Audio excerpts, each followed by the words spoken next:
чьи интересы вы лоббируете? Каких-то переводческих компаний, которые в последующем, это же будет платные. Вы вводите заблуждение. Зачем так делать, я, если честно, не знаю. Нет, здесь же не виза для Вы мне сейчас туристов. не отвечайте, пожалуйста. Я вот сейчас вот только констатирую то, что написано в статье. Кредитті насия дейбіз, процентті пайыз дейбіз, анан башка терминология. Кейбір түшүнбөйт экен ошол терминология. Көйгөй бул саламаттык сактоо жагындагы көйгөйлөр болуп чыгат. Ушул мыйзам толугу менен кабыл алынса, анткени азыркы учурда медициналык терминдер жетишсиздик жана түшүнүксүздүк. Мындай болбойт дейм. Ушул жерде отуруп алып сүйлөй беребиз. Кантип ушу кыргыз тилине каршы чыгып атасыздар, жерге туруп алыпчы. Ешкім қарсы шығып Чыгып атпайсыңар, эмне болуп атасыздар? Как говорится, қарсы. Мы говорим о том, что не соответствует. Добуш менен чечебиз. Ошол бир мыйзамды кабыл алып атканда, мисалы тил мыйзамынын экинчи кошумча, ошолда кайдерде коркунучтар бар элге, кыргызга. Тигилерге тигинтип атыр, биякта тигиндей экен, тиякта мындай экен, бизге бир тыйын. Бизге алдыдагы Кыргызстандын ичиндеги коркунучтарды бейтарап коюп алдыга жылып отуруш керек. Жеке жак деген эмне айтып бериңиз. Мерис мырза, жардам бериңизчи. Ал жерде бир норманы жок андай, балдарды кантип андай штраф кылабыз? Бардык маселени Жеке жак деген эмне? Рахмат, Болбок Сарылкович, сиз берген сунуштардын бардыгын колдоп атабыз. Кийинки сөз Дастан Далабаевичте. Урматтуу Чолпон Алыевна, урматтуу депутаттар, мен Балбак Зарылковичке кошулам. Мына ушул сунуштар өтсө көбүнчө маселе чечилет. Бирок дагы 3 маселе калды. Бир ачык, тилекке каршы 2 сунушум өтпөй калды. Мен азыр ошол боюнча айта кетсем, урматтуу Чолпон Алыевна, мына мектептерде, мисалы, 5-6 класстан баштап, кыргыз тили боюнча тесттер жана тест ишип өтүш керек. Бирок мен анан Сейит Атамбаев дагы сунушту берди. Биз мындай айтып атабыз да, тестти берсин. Бул канчалык деңгээлде бала кыргыз тилин билет, ошону көрсөтсүн. Бирок ошол эле класста калат дегени, аны норманы биз так жазып атабыз, калбайт, башка класска өтүш керек. Биз ошол норманы киргизип атабыз. Урматтуу депутаттар, колдоп бериңиздерди суранат элем. Бир топ эле ата-энелер кайрылышты.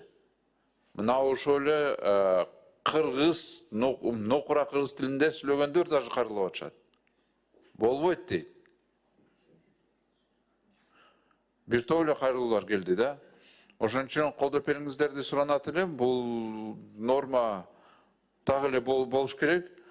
Биз тест аркылуу билиш керекпиз. Канчалык деңгээлде бала кыргыз тилин билет, билбесе мисалы ким күнөөлүү? Мугалим тура эмес кыргыз тилинде сабакты алып барса, анда мугалимди алмаштырыш керек. Же бала билбесе, анда ошол мектепте изилдөө болуш керек эмнеге ушундай болуп атат.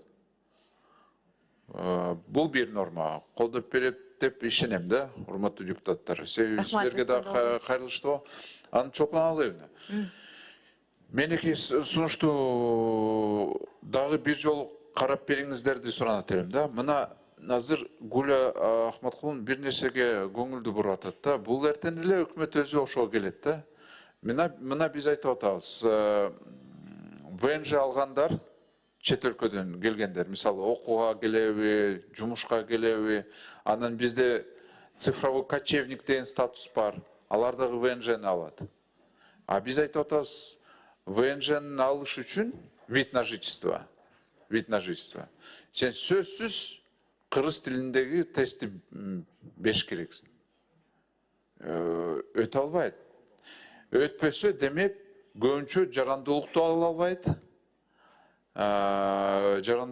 албайт. Анан бул жерде мыйзамсыз жашап калышат да көбүнчө.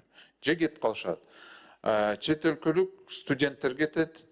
Биздин экономикага дагы зыян тийгизет бул өтө эле. ВНЖ аркылуу биз ушундай кыргыз тили билесимби же билбейсиңби десек, анда биз квалифицированный мындай кызматкерлерди алып келе албайбыз. Мына азыр бул маселе турат да. Керек болсо биз инвестицияны тартабыз деп мына канча чакырып атабыз, туурабы? ошол норманы мен сунушту берген. Бул жерден алып ташташ керек, аны болбойт чынында. Керектүү эмес да, бул мындай өтө излишний требование болуп атпайбы? Ошону карап бериңиздер деп суранат элем. Эртең эле өкмөт окшоо такап бизге эле келет. Давайте өзгөртөлү, эми акасы болбой калды деп. А бирок пока ошону биз ондоп бүтүп канча убакыт өтөт. Ошон үчүн азыр эле ошону өзгөртүүлөрдү киргизели. И акыркы маселе, Чолпон Алым, бир чоң маселе турат да. Бул жерде биз жазып атабыз. Банкка же микрокредиттик компанияга барганда сага келишим кыргыз тилинде берилет деп атабыз.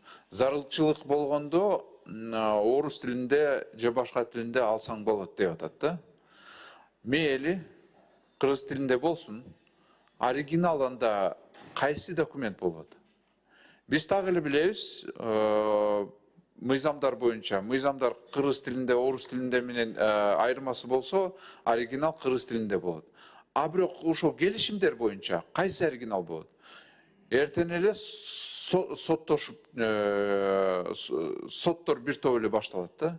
Мага орус тилинде мындай тексти берди, орус тилиндеги бул норма мындай мааниде болгон, а кыргыз тилинде башкача мааниде болгон деп. Судья кайсы договорду анда оригинал катары эсептеш керек? Жок, кайсы нормада ушундай жазылган кыргыз тилинде? Жок, бул жерде жазсак, анда давайте жазайлы. Кыргыз тилинде анда оригинал болуш керек. Но анда биз анда биз мындай кылабыз да. Бизде бир топ эле жарандар мындай, давайте мындай ачык эле айтайлычы. Не только орустар, не только башка улуттар, керек болсо юридикалык тил менен кыргызча, кыргыздар эле көбүнчө нормаларды түшүнбөйт да. Ачык эле, давайте мындай сүйлөшөлү. Каржы терминология жок, үйрөнгөндө бул үйдү ала алат, бирдеме болуп калат, ошондо үйрөнөт да. А бул канча мүлктүн тартып алышы мүмкүн? Это же опасный норма же, мындай караш керек да. Бул кредит маселеси болуп атат да. Көбүнчө вот мына мен жарандарды кабыл алып атканда сүйлөшөбүз да. Кредитти насия дейбиз, процентти пайыз дейбиз, анан башка терминология. Кээ бир түшүнбөйт экен ошол терминология. А банктарга оңой эле, алар керек болсо ошол оор тил менен жазып коюшот, бирок өзү кыргызча сүйлөгөндөр келгенде ошол келишимди түзгөндө алар түшүнбөй калышат ошону. Чоң проблема болот да. Давайте азырынча пока вариантты береличи, же кылып, же мындай. Себеби эртең эле бир топ эле проблема болот да. Мына 3 маселе Чолпон Алыевна. Мектеп боюнча колдоп бериңиздерди суранат элем. Иностранецтер боюнча чында алар убактылуу кетет алар в любом случае. Экинчи маселе бул иностранецтер. Үчүнчү ошол келишимдер. Мен юрист катары билем го, бир топ эле ызычуу болуп Дастан Далбаевич, вы знаете, насколько я вас уважаю, но вы знаете, что в комитете рассматриваются только те вопросы, которые вы дали письменно. Сиз берген сунушуңузду мен азыр добушка коем. Мен аны отдельно бердим, азыр болсо аны отдельно коем. Анан кийин комитеттин вот 3 маселе боюнча мен калганы четке кагытасыңар, мен макулмун, мен даже ошо макул болуп атам да. Бирок 3 өтө мындай маанилүү маселе болуп калды да. 3 эмес, сиз бир маселе боюнча азыр. Жок, бир ачык калды. Мен бул жерде Гүл Ахматкуловна айтып атпайбы? Мен сунушту киргизип атам деп. Чынында азыр чечим дагы эле жок да. Азыр долбоор. Бул чечим эмес. Азырынча силерге отдел даярдап берген, бул долбоор. Еще не окончательный, это же не решение. Чечимди ким чыгарат? Депутаттар. Азырынча депутаттар добуш бере элек. Бул просто адистердин ой пикири. А силер макул болосузбу, бул депутаттын иши чынында. Депутаттар ошон үчүн биякта саясий эркти пайдаланып чечим чыгарат. Поэтому, уважаемый Чолпон Алыевна, суранычым, карап көргүлө. Бул себеби эртең эле бул мыйзам боюнча бир топ маселе чыгышы мүмкүн да. Ата колдойм, кыргыз тилинде бүт барыбыз сүйлөш керекпиз. Мына угуп атасыз го, мен да кыргыз тилинде баяндаманы кылдым. Рахмат, Дастан Далабаевич. Мен сөздү Мелис мырзага берейинчи. Көп маселелер топтолду, суроолор болду. Ошолор боюнча бир өзүңүздүн оюңузду айтып кетиңиз. Анан кийин добушка өтөбүз. Арбагыла, урматтуу эл өкүлдөрү, катышуучулар. Кезеги менен баштасак, Гүлайымдын биринчи койгон маселеси боюнча, жанагы миграция боюнча мыйзамда, ал жерде статьянын аталышы виза жана жашап турууга уруксат бербөөгө негиздер дегенде аталышы эле бир болгону менен, бирок 13-чү подпунктта так эле жазылып турат. Виза маселеси жок. Ал жерде туруктуу жашоо үчүн деген маселе турат. Ошон үчүн ал жер мындай визага түздөн түз эмес. Анан мигранттардын статусуна дегенде дагы туруктуу жашоо үчүн деген. Анан бизде быйыл министрлер кабинети тарабынан токтом кабыл алынган тил билүү деңгээлдери. Ал жерде да ошол жазылып турат. Эгерде ошол туруктуу жашоо үчүн чет мамлекеттин жарандары же жарандыгы жок адамдар келсе, анда биздин тил билүү деңгээли боюнча эң алгачкы баскыч А1 деңгээли деген бул жөн эле өзүнүн аты жөнүн айтуу, ким экенин тааныштыруу, негизги түшүнүктөр боюнча билим деңгээлин, тил билүү деңгээлин аныктоо. Бул өтө оордукка деле турбайт. Анан биз эми мамлекет болгон соң сырттан, чет мамлекеттен башка жарандарды ошондой туруктуу жашоо шартын камсыздап аткандан кийин ошол нерсе менимче бул мыйзам ченемдүү эле көрүнүш. Анан кийин жанагы жергиликтүү өз алынча башкаруу органдарына тиешелүү болгон жарнама маселесинде. Жарнама маселеси боюнча бул жерде биздин конституциялык мыйзамда ошол жарнамаларды мамлекеттик тилдеги текстин макулдашуу боюнча биздин улуттук комиссияга жиберилип атат бүгүнкү чейин. Биз аны атайын бияка жергиликтүү өз алынча башкаруу органдарына берип атабыз. Себеби Кыргыз Республикасында эми эмне деген мына 7 область бар, 40тан ашык район бар, канча деген мэриялар бар. Ошонун баарын биздин комиссияга келбейт биринчиден. Бишкек эле келип атат. Калгандары келбей эле, макулдашылбай эле ушул күнгө чейин ушул ченем аткарылбай атат. Бизге келген күндө дагы анда биз аны кароо үчүн биз өзүнчө дагы эмне деген бир бөлүм эмес, бир управление керек болуп калышы мүмкүн. Биринчиден, экинчиден биздин мамлекеттик тил боюнча конституциялык мыйзамдын 39-чу беренесинде мамлекеттик тилди өнүктүрүүнү камсыз кылуу боюнча ишти жүзөгө ашыруучу ыйгарым укуктуу кызматкерлердин компетенциясы деген берене бар. Бул жерде мамлекеттик органдар, жергиликтүү өз алынча башкаруу органдары, мамлекеттик менчик формасында мекемелерде, ишканаларда жана уюмдарда кыргыз тилин мамлекеттик тил катары колдонушуна жана ишине көмөк көрсөтүү максатында мамлекеттик тилди өнүктүрүү жана мамлекеттик тилдеги документтерге лингвистикалык экспертиза жүргүзүү милдеттери жүктөө менен биргеликте штаттык сандын жана эмгек акы фондунун чегинде кызматкерлерге же кызматкерлердин штаттык бирдиги милдеттүү түрдө киргизилген деп бул ченем бар. Буга чейин деле бар болчу, болгону биз азыр ошону толук кандуулукка жеткизүү максатында азыр дагы бир токтом долбоорун даярдап атабыз. Себеби мына эми бул конституциялык мыйзам күчүнө кире баштаса, толук кандуу ушул беренени ишке ашырыш үчүн ошол жана жергиликтүү өз алынча башкаруу органдарында ошол мамлекеттик тил боюнча адистер ошол жергиликтүү аймактарга тиешелүү эмне маселе болсо лингвистикалык экспертизаны ошолор жүргүзөт. Демек бул ченем бул мыйзамдын 39-чу беренеси менен чечиле турган нерсе. Анан класска көчүү боюнча класстан класска көчүү боюнча биздин конституциялык мыйзамда биз болгону башында деле айтылгандай мекеменин аталыштарын эле өзгөрткөнбүз. Себеби мыйзамда андай мекеменин аталыштары жок. Ченем норма катары ошол 23-жылы кабылган мыйзам боюнча болуп атат. Эми ошол билим берүүдө класстан класска көчүрүү боюнча менимче түздөн түз ошол билим берүүнүн өкүлү, мына бул жерде министрдин орун басары турат, ошол ченемди багы ошол киши так даанасын эле түшүндүрүп бербесе, себеби биздин түшүнүгүбүздө жеке эгерде мен түшүнүмдү алсак, класстан класска көчүрүү бул негизи эле билим берүүнүн тартибиде. Эгерде кайсыл бир стандартта каралган предметтер боюнча өздөштүрүлбөсө, анда ал татып алса, анда көчпөбү, ал ошо педагогдордун өздөрүнүн бир тартиби бар да. Менимче мамлекеттик тил боюнча кыргыз тили сабак стандарт катары болсо, ал катарда сабактар катарында эле каралыш керек. Биз ал боюнча мисалы ушул эле тилди билбесең көчпөй каласың, калган эмне болсо ошол дегенден такыралыспыз. Билим берүү стандарты, билим берүү тартиби мыйзамда кандай аныкталса, аны ошо билим берүүнүн өкүлү так жооп бергени туура деп эсептейм. Билим берүү министрлиги. Надира Санташевна. Саламатсыздарбы? Билим берүү жаатында ар бир предмет боюнча предметтик стандарттар бар, окуу программалары бар, анан окуу методикалык комплекстери бар. Анан эми тилдердин бир өзгөчөлүгү бар. Англис тили дагы, кыргыз тили дагы, орус тили дагы өзүнүн жанагы сиздер айтып өткөн эле деңгээлдер боюнча окутулат. Анан ошол класстан класска көчүрүп атканда мугалимдерге дагы, анан ата-энелерге дагы, анан эң негизгиси балдарга ушул көчүрүү экзамендери тест түрүндө да 3 субтестти киргиздик, 4-сү сүйлөшүү. Ошол жерде көп маалымат берет да. Мисалы, лексика грамматикасы жакшыбы, ал эми окуп түшүнүүсү кайсы деңгээлде, кандай проблемалар бар.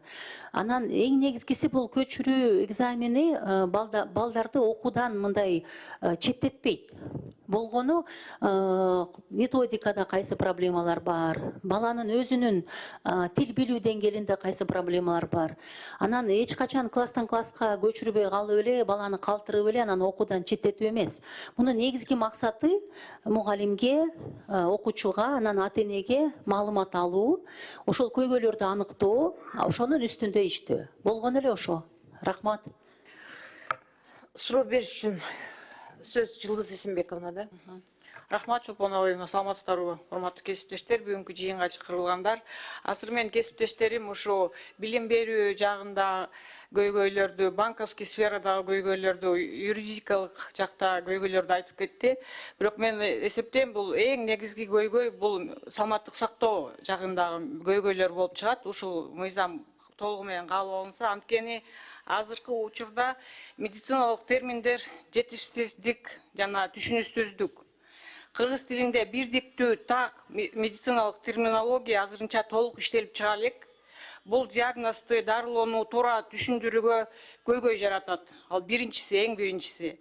Экинчиси, документтерди жүргүзүүдө каталар. Эгер медициналык жазма документтер, эпикриз, рецепттер, история болезни деген бар, кыргызча которулушу талап кылынса, каталар, түшүнбөстүктөр жаралышы мүмкүн. Бул бейтаптын коопсуздугуна тез таасир тийгизет. Анткени бул деген өмүр менен, ден соолук менен байланышкан.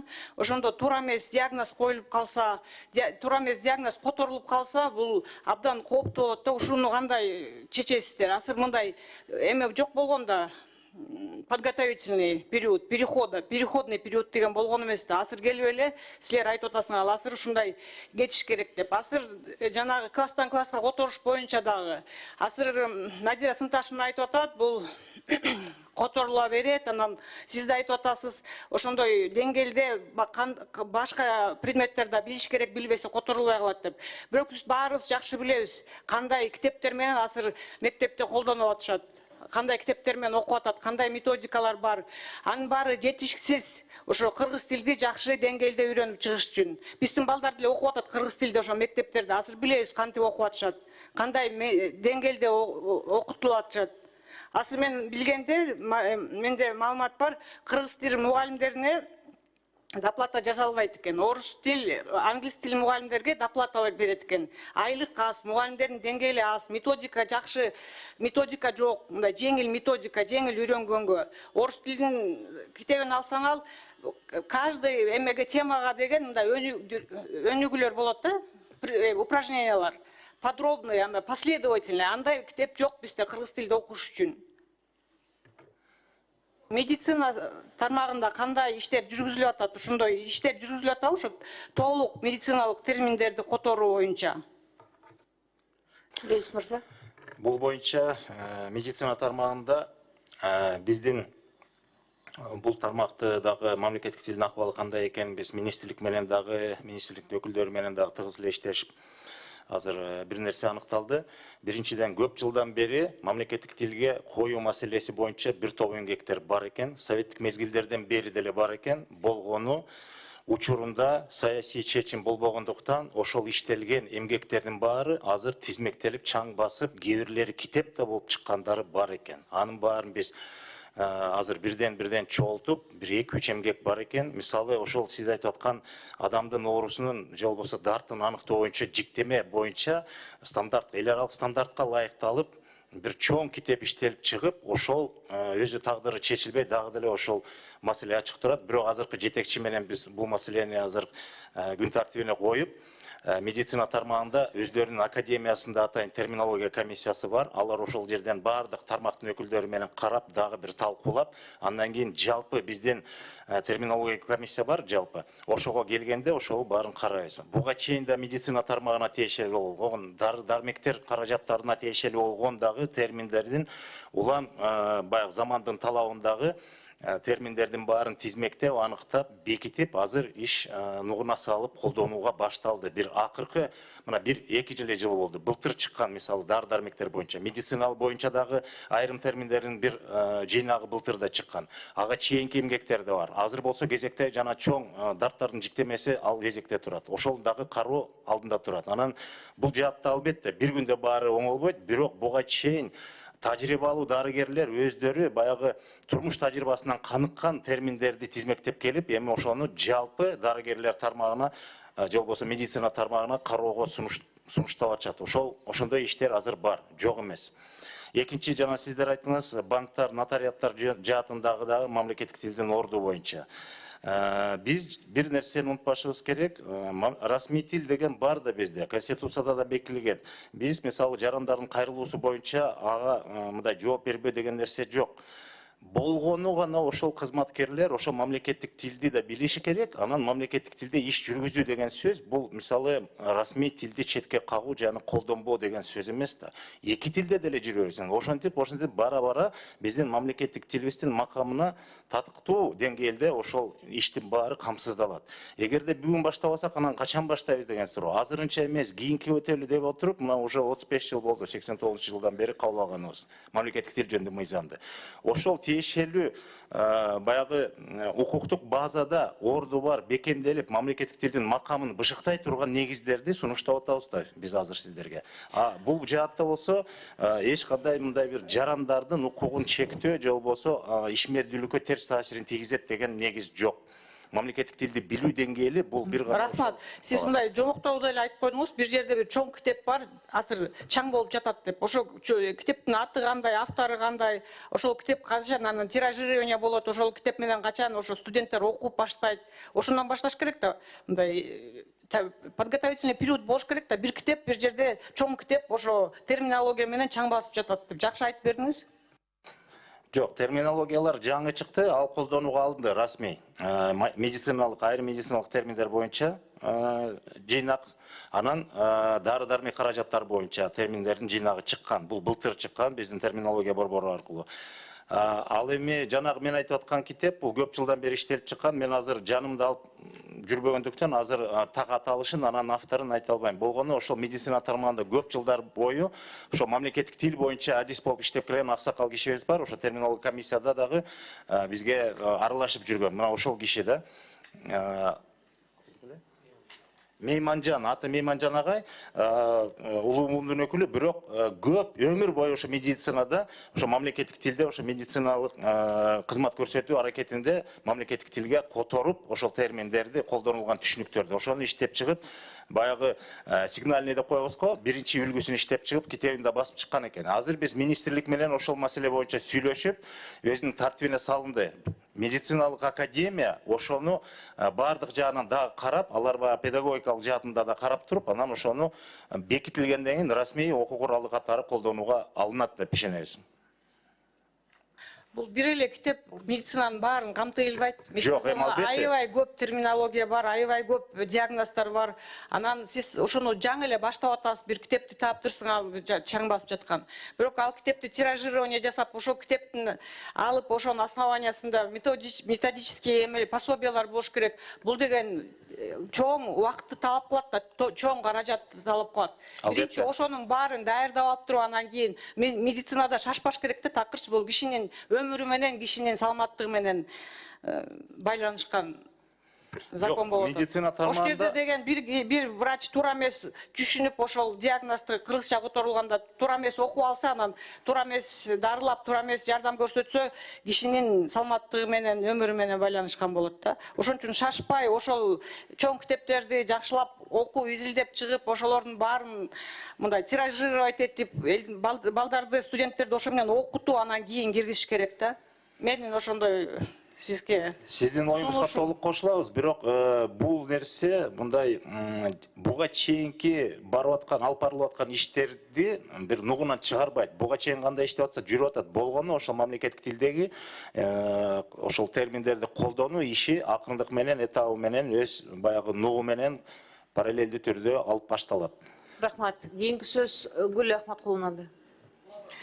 Такой вообще парадокс, да. У нас создана нашим комитетом комиссия по соблюдению госязыка. Я являюсь от нашего комитета руководителем этой комиссии. Мелис Мурза, мы с вами в одной комиссии, я вас уважаю, да. Но вы вот на самом деле, ну, наверное, согласно вашему образованию, вы, наверное, умеете говорить очень так красиво, складно, но вводите заблуждение. Закон, который вы вносите, закон о внешней миграции, статья 16. Уважаемые коллеги, прошу просто открыть эту статью. Основание отказа в выдаче визы и вида на жительство. И в этом пункте вы вводите, значит, не владеет государственным языком. То есть в 13 пункте написано, не владеет государственным или официальным языком в объеме необходимым, да? То есть здесь есть альтернатива. Вы берете и исключаете это и говорите, что нет, мы не ограничиваем. Слушайте, а как вот быть не просто с иностранными гражданами, но к нам приезжают из дружественных республик, да, вот туристы, такое большое количество. Вы вообще о них подумали? Вы говорите, что только вида на жительство. Вы и визы включаете. Это статья основания отказа выдачи визы и вида на жительство. Вы вводите заблуждение. Зачем так делать, я, если честно, не знаю. Нет, здесь же не виза для туристов. Сейчас не отвечайте, пожалуйста. Я вот сейчас вот только констатирую то, что написано в статье. Потом такой момент. Скажите, пожалуйста, как вы, как руководитель нашей национальной комиссии по госязыку, вы как руководитель, скажите, пожалуйста, статья 36 Закона о госязыке четко прописано, должна быть принята государственная программа развития государственного языка. Развитие государственного языка. Она принята. Это вопрос, да? Да. 36 статья исполнена в Латвии. Бул беренеде айтылып аткан мамлекеттик тилди өнүктүрүү боюнча программа буга чейин дагы иштелип калган. Азыр учурда 21 жылдан 25 жылга чейинки 5 жылдык программа азыр күчүндө, аракеттенүүсүндө. Мындан ары да 26 жылдан ары кийинки программаны азыр иштеп чыгуудабыз. Ал ошол быйыл бекитилет да, эмдиги жылдан баштап ал программада эмне маселелер каралса, ошонун баары аткарылат. Так ошол программанын алкагында Останавливайтесь, пожалуйста. Я просто коротко спрашиваю. Значит, новой программы у нас нет. В действующей программе речь идет о развитии языка. Не об ограничениях, а о развитии языка. Понимаете? То есть речь должна стоять об этом. Но вы же, то, что вы нам вносите, оно же никак не способствует развитию языка. Все программы, у вас только лишь ограничения, исключения официального языка, понимаете? А вот статья 2, то есть, знаете, статья 2 четко вот говорит, да, вот у вас же закон о госязыке есть. В этой статье четко написано использование официального языка и других языков. Где в Кыргызской республике в качестве официального языка используется русский язык. Четко прописано, понимаете? А вы вот то, что вы вносите, вы его исключаете. Зачем? Какая цель? Я тоже не могу понять. Дальше. Кыргызская республика придерживается принципа свободного использования языков представителей этносов, проживающих на территории. Гарантирует создание условий развития этих языков. А где гарантия, если вы просто исключаете? Знаете, вопрос, вот, честно, я, опять же, я исхожу не от того, что вот где-то что-то. Статья 7. Судопроизводство в Кыргызской республике ведется на государственном языке. При этом официальный язык может использоваться в соответствии с процессуальным законодательством. А вы сейчас это исключаете. Судопроизводство, говорите, только на официальном. И только потом он может быть переведен. Понимаете? Тогда вот я и поднимала вопрос, чьи интересы вы лоббируете? Каких-то переводческих компаний, которые в последующем, это же будут платные услуги же, правильно? Теперь такой момент. По поводу штрафов. Да, хорошо, вот сейчас вот предлагают физических лиц штрафовать. Но на штрафование должны быть инспекции. Расширение штатов, это же деньги дополнительно, правильно? Как вот акты должны быть составлены быть? Это же финансирование. На все то, что вы предлагаете, все требуется финансирование. А в заключении вы говорите о том, что финансирование не требуется. Как это не требуется? Нам не хватает именно на то, чтобы этот... Нет, когда мы принимаем конституционные законы и изменения, мы вносим, понимаете, в большое, там пишется в заключение, требуется финансирование, нет. В обосновании пишут, что не требуется финансирование. И еще такой момент. Вот у нас буквально недавно, еще проходит, ну, только вот завершились в Санкт-Петербурге, да, встречи. И наш первый зампредседателя правительства Данияр Амангельдиев на полях экономического форума в Санкт-Петербурге, он отметил, выступил о том, что президент Кыргызской республики Садыр Нуржиевич Джапаров предложил президенту России Путину создать совместную межгосударственную рабочую группу, чтобы разработать единое образовательное пространство, создать соответствующую платформу для совместной работы. Эта инициатива российской стороной была поддержана. И этим сейчас вот вопросом мы занимаемся. Если мы говорим о создании образовательного процесса и пространства на территории Российской Федерации, Кыргызстана, на каком языке это пространство будет образовательное создано? Министерство просвещения что нам скажет? Ваш министр об этом вот выступила буквально. И как вот на фоне этого мы сейчас собираемся принимать такие нормы? Объясните, пожалуйста. Гуляем, биринчи мен жооп бербейм кезек боюнча. Нет, это у меня сейчас уже обращение к Министерству просвещения.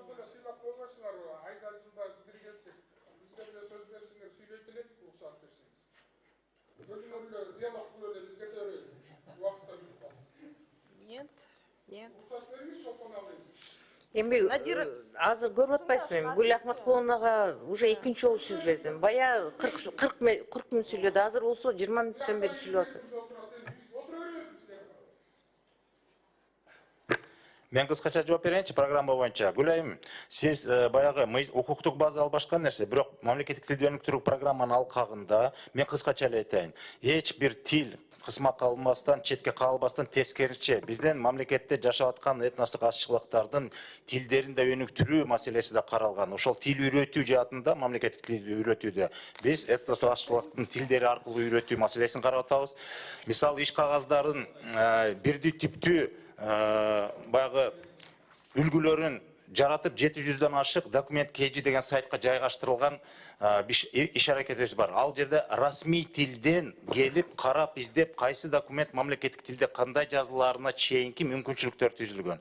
Андан тышкары акыркы биздин жасалган бир чоң ишибиз бул жасалма интеллектин негизинде iTil деген платформа иштелип чыкты. Бул жерде 6 программды камсыздоо турат. Бул жерде ошол эле англис болобу, орус тили болобу, кайсы тилден болбосун дүйнөлүк 10 тилден кыргыз тилине так анык которуу программды камсыздоосу кабыл алынды. Google Translate менен Яндекс переводчиктен кем емес, ашса ашып да кетет. Анын баары бекер, анын баары мамлекет несиебенен жасалган, каалаган жарандарға, колдонуучуларга ачык берилип атат. Азыр көптөгөн мамлекеттик кызматкерлер колдонуп атат. Мырза, мындай кылайлычы. Бул маселе боюнча сиз башка бир күнү келип мындай бизге чоң информационный эме берсеңиз Абдан жакшы болот эле. Биз андай площадка сизге даярдап беребиз. Жакшы. Буйрсак, как раз комиссиянын дагы отчетторун угабыз, кайсы жерде кандай болуп атат. Эми азыр законопроект боюнча, урматтуу депутаттар, урматтуу чакырылгандар, себеби могул бизде канча мыйзам турат, азыр ошолорду да карап чыгышыбыз керек. Элдин баардыгы күтүп отурат. Да. Жок, эми салайын десем суроо берип атпайсыңарбы?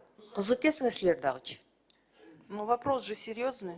Гуля 18. Ахматовна, вы что хотите? Давайте по существу. Кому Я хотите задала вопрос Министерству просвещения, говорю, вот в связи с этим принципы образовательного пространства у нас создаются, вот как вот, а здесь исключают. Ну, это же политические вопросы. Ну, если она может ответить, пожалуйста.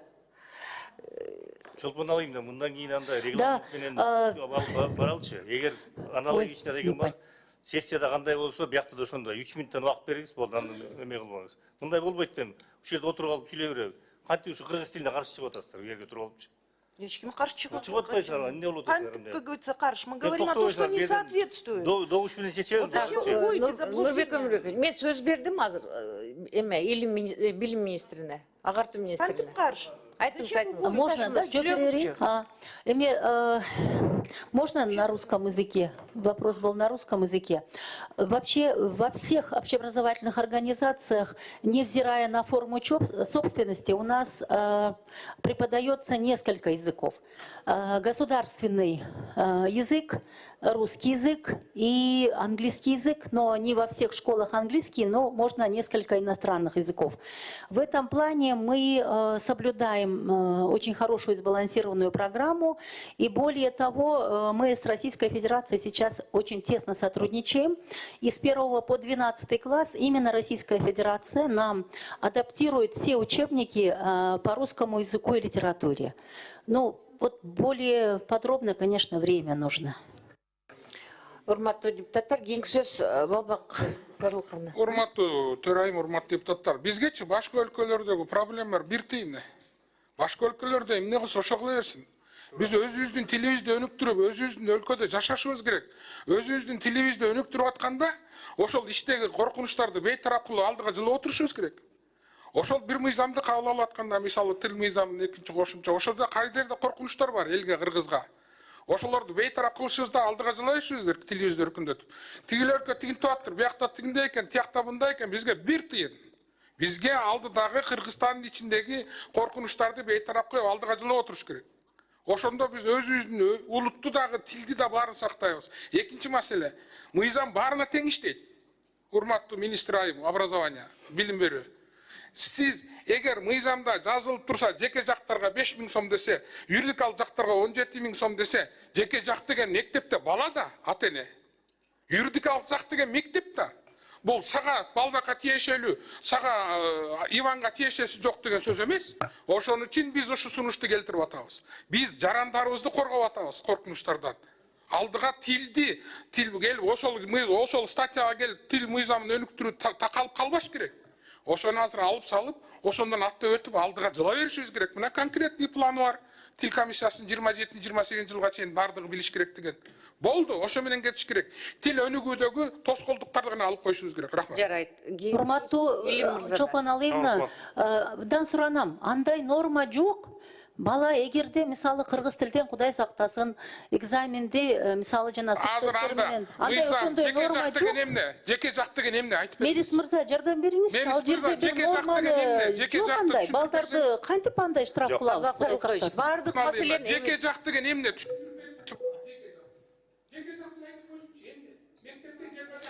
Балбак Зарылкович, биз комитетте урушпай эле жашына өткөрөбүз. Сиз келип тапалган кылбаңыз бул жердечи. Азыр бардык маселелерде болсо биз азыр добуш берүү менен гана чечебиз. Мен эми сизден башкалар дагы келиптир, берип коеюн, уруксат берсеңиз. Илим мырза, сизде сөз. Чоң рахмат Чолпон Алыевна, урматтуу кесиптештер, урматтуу чакырылгандар. Негизи бул мыйзам долбоору талкуусуз эле колдоого арзылык мыйзам, себеп дегенде кыргыз тили багы өзүбүздүн мекенибизде, өзүбүздүн жерибизде бағы өгөленбеш керек да. Ошондуктан бирок кесиптештерибиз дагы туура эле өздөрүнүн сунуш пикирлерин айтышты. Мес Казакбаевич ошол нерселерди ишке ашырып туруп, алдыда болгон коркунучтарды сөзсүз түрдө биз эске алышыбыз керек.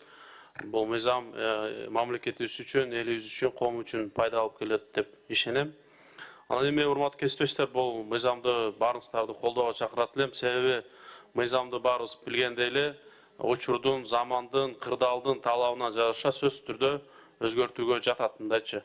Ошондуктан көп талкуулап эле ошо добушка салып бул мыйзамды өткөрсөк деп сунуштайт элем. Рахмат чоң. Рахмат. Урматтуу депутаттар, эми сунуштарга өтөлүчү. Бардыгын айтканын айттыңар окшойт. Мен сүйлөйүн дедим эле, мага да убакыт жок болуп атат. Шашылып атасыңар өзүңүздөр. Эми өзүңүздөр билесиздер, мен корутундуга көңүлүңүздөрдү бурам. Ачсаңыздар, колдоруңузда болсо керек, урматтуу депутаттар. Бекешев менен Атамбаевдин мыйзам долбоорунун 7-чи беренесине карата бирдей түзөтүүлөр келип түшкөн, өкөнүкө. Мен муну болсо баягы кыргыз тилин тапшыра албаган класстан класска көчпөй калат деген маселе. Бул аябай мындай катуу талкуу болгон үчүн жогорку кеңеште дагы ушул маселени мен болсо отдельно алып чыктым. Азыр ошого добуш берип коесуздар биринчи. Макулсуздарбы же жокпу? Бирок бул жөнүндө да мен айтайын, ар бир адам өзүнүн мындай иш жасаганда мындай степ ба степ кетиш керек. Жогорку кеңештин токтому бар экен. Ошо экзамен тапшырсын, класстан класска көчпөсүн деген. Ошону немеге алып туруп, анан булар ушул норманы киргизип атышат да. Анан биз өзүбүз болсо бир сөз айтканбыз башында. Эми болсо башка сөз айтып атабыз. Ошон үчүн сиздердин эмеңиздер үчүн мен ушул нерсени айтып коеюн. Во исполнение постановления жогорку кеңеша они внесли эту норму. Жокко чыгарыш керек ошол токтом, мыйзамсыз токтомду. Эми аны болсо карап көрөсүздөр өздөрүңүздөр, урматтуу депутаттар. Добушка коем, макулсуңарбы же макул эмессиңерби? Урматтуу депутаттар, ошо добушка коем. Макул дегендер добуш бериңиздер биринчи. Ушул норманы алып таштоо боюнча, законопроекттин. Класстан класска көчпөө боюнча. Макул? Каршы? Жок. Бул маселе өттү. Эми класстан класска, эми комитеттин чечимине өтө берсем болобу? Рахмат. Урматтуу депутаттар, комитеттин корутундусу.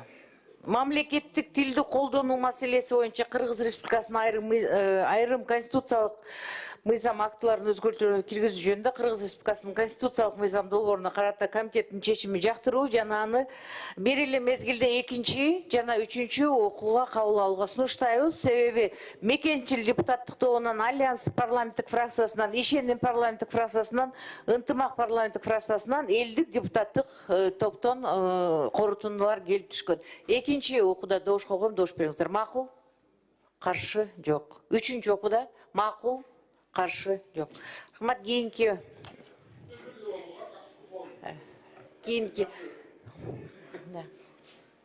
Анан Мелис мырзага бир сунушум бар эле өзүмдүн. Мага сөз жетпей калды, мен айтайын деп атам. Эми бардык маселе кыргыз тил мугалимдеринин ролу биздин кыргыз мамлекетиндеги ролунда болуп атат. Мен сизге ушул агартуу министрине, илим министрине сизге бир мындай сунуш берейин деп атам. Өзгөчө эне тил, кыргыз тилди үйрөткөн мугалимдер боюнча анын мамлекеттеги ордун, улуттук аң сезимин, маданиятын жана тил саясатын жүргүзүү болуп саналат. Эгер кыргыз тил мугалими жок болсо ким үйрөтөт бизге кыргыз тилди?